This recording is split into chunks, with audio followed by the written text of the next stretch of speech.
안녕하세요, 뷰티형 박진호입니다. 지금 굉장히 핫한 드라마 더 글로리를 알고 계신가요? 더 글로리를 아는 분들이라면 박연진에 대해 모를 수가 없을 텐데요. 박연진의 어린 시절을 연기한 배우 신예은, 오늘 소개해드릴 브랜드와 관련이 있습니다.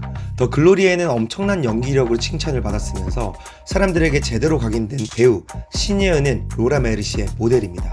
작년에 발탁된 신예은은 다채로운 감성 뷰티 화보를 공개하며 베스트셀러인 플로리스, 리메르, 레미언스 퍼펙팅 쿠션을 선보였습니다. 미세하게 정제된 다이아몬드 파우더를 함유하여 어떠한 빛에서도 피부에 본연의 투명하고 고급스러운 광채를 부여해 다이아몬드 쿠션이라고 불리는데요. 자연스럽지만 완벽한 메이크업을 만들고자 하는 브랜드 로라 메르시에 대해 자세히 알아보도록 하겠습니다.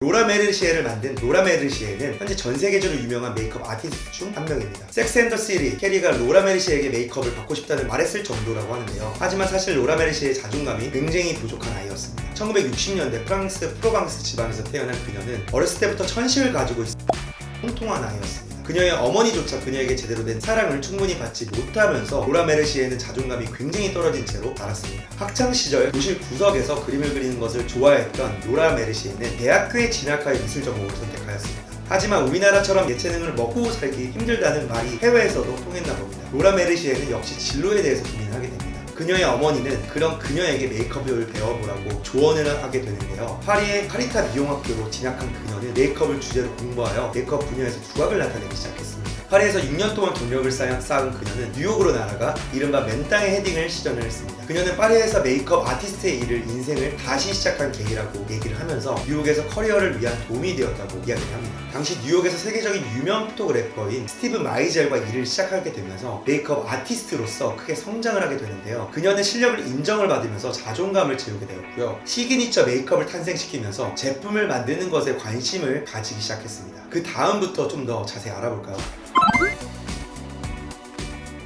1990년대부터 로라 메르시에는 미래에 대한 불안감을 느끼게 됩니다. 기술이 발전함에 따라서 리터칭의 필요성이 낮아지게 되면서 언제까지 메이크업 아티스트로 살아갈 수 있을지에 대한 불안감이 자리를 잡았죠. 이전부터 화장품을 만드는 데 관심이 있었던 그녀지만 혼자 창업하기에는 매우 두려움이 자리를 했었습니다. 과거에 화장한 듯 자연스러운 피부 결점을 가릴 수 있는 캐모플러지 메이크업이 필요할 때도 있었습니다. 캐모플러지 메이크업은 화상을 입은 환자의 상처를 가리기 위해 성형외과 의사들이 개발한 것인데요. 당시에서는 연극 배우들만 무대용으로 이 메이크업을 사용했다고 합니다. 그녀는 이런 캐모플러지 메이크업을 위해 두껍고 드라이한 컨실러를 전문 샵 어디가에 발견하고 메이크업에서 활용하게 되면서 자연스러우면서 완벽한 얼굴을 만들어주는 메이크업에 집중하게 된 것이죠. 이런 식의 그녀의 인생을 완전하게 바꿔준 것은 제니 거위치를 만나게 되었습니다. 성공한 커리어 우먼 제니 거위치는 18년간 백화점에서 일하면서 부사장까지 오른 엘리트 인재였죠. 하지만 이러한 성공적인 커리어를 뒤로 두고 화장품 브랜드 창업을 하기로 마음을 먹었습니다. 백화점 매장에 사람들이 바글바글 거리는 걸 보면서 화장품 산업에 기회를 보게 되는 거죠. 당시 에스로더가 제일 큰 화장품 브랜드였는데 다양성보다 획일화된 메이크업 기준을 제공하고 있었습니다. 제니스는 당시에 일을 했던 곳 바비 브라운이 인기를 끌고 있었는데요. 바비 브라운과 맥이 가지고 있었던 공통적인 가치, 획일화보다는 개인적 개성을 중시하여 그들의 매력적인 메이크업을 통해 충분히 발휘하는 것이 그들의 추구하는 가치였습니다. 개개인에게 맞는 제품을 만들어내는 긍정적인 충격으로 다가온 제니스는 이와 같은 브랜드를 만들겠다는 결심을 하게 되는데요. 결심을 하게 된 유명 잡지사에서 메이크업 아티스트를 추천받은 제니스는 5명 정도 출연 면접을 보게 되었고 그 중에서도 로라 메르시에도 속해져 있었습니다. 당시 제네는 공통으로 3개 정도의 제품을 만들 만한 아이디어가 있는지 물었는데 로라 메르시에는 이것을 보고 이미 10개를 생각하고 있다며 제네시를 놀라게 했습니다. 원하는 라인의 제품 컨셉이 명확했고 아이디어도 명확했기 때문에 로라 메르시에 함께 브랜드를 만들기도 결정했습니다. 로라 메르시에는 기존에 없었던 자신의 화장품을 만들게 되면 원했던 제품이 프라이머, 파운데이션, 캐모플러지 컨실링과 세팅 파우더를 미국 백화점에 출시를 시키면서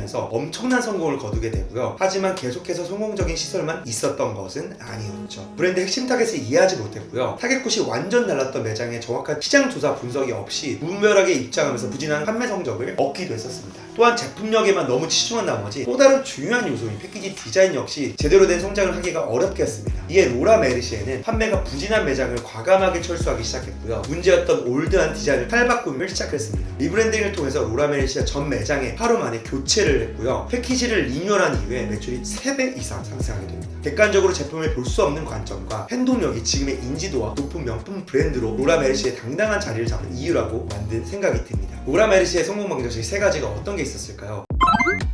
첫 번째, 위기를 기회로 바꾼 그들의 실행력. 그들이 매번 성공만 했었다면 말이 안 되죠. 회사가 성공하는 과정에는 2가지 실수를 저지르게 됩니다. 첫 번째, 무분별한 입점이었고 프리미엄 브랜드가 대중적인 판매처에 들어가면서 실패를 맛보게 됩니다. 예로 로라 메르시는 프레스티지 브랜드였음에도 불구하고 대중적인 백화점 메이시스에서 입점 제안을 거절하지 못하고 매장을 시작하게 되었습니다. 메이시스는 대중적이었고 로라 메르시는 프리미엄 브랜드였습니다. 타겟 고객군이 완전히 달랐습니다. 그 결과 매출은 당연하게 저조했고 입점한 지 2년 만에 매장을 모두 철수하게 됩니다. 두 번째 실수는 겉모양에 신경을 쓰지 않았습니다. 제니까 로라 메르시에는 훌륭한 품질의 제품을 만드는 데에만 치중한 나머지 패키지에는 전혀 신경을 쓰지 못했다고 합니다. 로고는 로라 메르시의 사인을 사용했지만 올드한 느낌이 들어 모던한 브랜드와 컨셉이 어울리지 않았다고 합니다. 심지어 패키징은 너무 별로라서 고객들의 제품을 숨기며 사용할 수 없을 정도라고 했습니다. 이러한 위기를 이 둘은 어떻게 기회를 바꿨을까요? 로라 메르시에는 브랜딩 에이전시를 고용하면서 로고를 브랜드와 이미지에 맞는 현대식으로 바꾸게 되고요. 너무나도 평범했던 검은색 패키징 대신에 갈색을 사용하면서 리브랜딩을 시도했습니다. 이는 겨우 하루 만에 일어난 일인데요. 교체를 진행하는 데 있어서 수십억 원이 필요해 로라 메르시의 지분 50% 이상을 70억 원의 정도에 팔기를 했지만 이렇게 대담한 그들의 실행력은 엄청난 결과를 가져다 줍니다. 3개월 이후 기존 연매출이 100억 원 정도였던 회사의 매출이 3배 이상 띄우게 되었고요. 2015년 연 매출은 1,800억 원의 브랜드로 성장하게 됩니다. 로라 메르시가 시장에 나왔을 때 획일화된 상품이 화장품 시장을 차지하고 있었습니다. 우리가 가진 모든 조건이 너무나도 다양한데 이를 무시하고 제품을 만들고 있었던 것이죠. 메이크업 아티스트들이 오랫동안 일했던 로라 메르시에는 이에 대한 문제점을 정확하게 알고 있습니다. 그래서 개개인이 가지고 있는 최고의 모습을 끌어내는 자연스럽고 개인화된 메이크업을 추구했던 것이죠. 로라 메르시에는 뷰티에 대한 철학과 이에 따른 아이디어는 브랜드를 발매하고 나서 크게 작게 화장품 산업을 뒤흔들리기에는 충분했고 그들의 철학은 따르는 고객들이 많아졌습니다.